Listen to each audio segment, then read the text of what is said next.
এটা একটা খুব ইতিবাচক ব্যাপার যে মামলার হিয়ারিং শেষ হলো এবং কপিল সিবাল সময় নিয়েছিলেন, তা তিনি নতুন এমন কিছু বলার সুযোগ পেলেন না বা বলার কিছু ছিলও না। তারপর আমাদের শুনলেন, শুনে হিয়ারিং শেষ করে দিলেন। এখন অপেক্ষা করতে হবে জাজমেন্টের জন্য।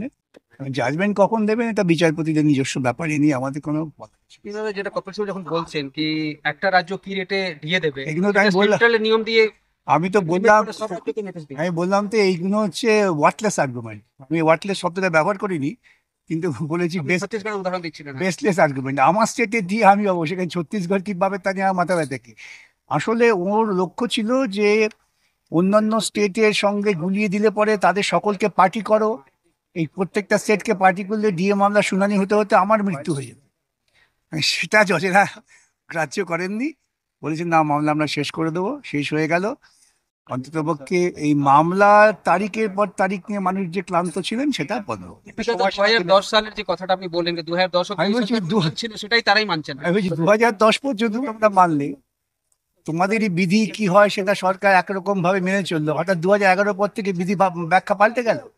এগুলো কোনো যুক্তি নাকি? তো বিচারপতিরা মনে হলো আপাতত সম্মতি জানালেন।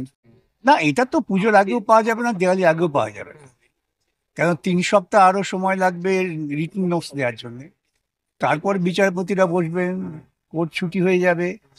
তা দেখা যাক কবে হয়। এবছরে পেলেই খুশি হব আমি। প্রত্যেকটা রাজ্য তার নিজস্ব বৈশিষ্ট্য আছে, নিজস্ব নিয়ম আছে। সব রাজ্য তো এক নিয়মে চলে না। এখন কপিল সিবাল তার রাজ্য সরকারকে বাঁচাবার জন্য ভাবছিলেন যে এটার সঙ্গে ছত্তিশগড় হিমাচল জুড়ে দেওয়া যায়, তাহলে মামলাটা ঝুলে যাবে। এটাই ছিল পরিকল্পনা, সেই পরিকল্পনাটা ব্যর্থ হয়েছে।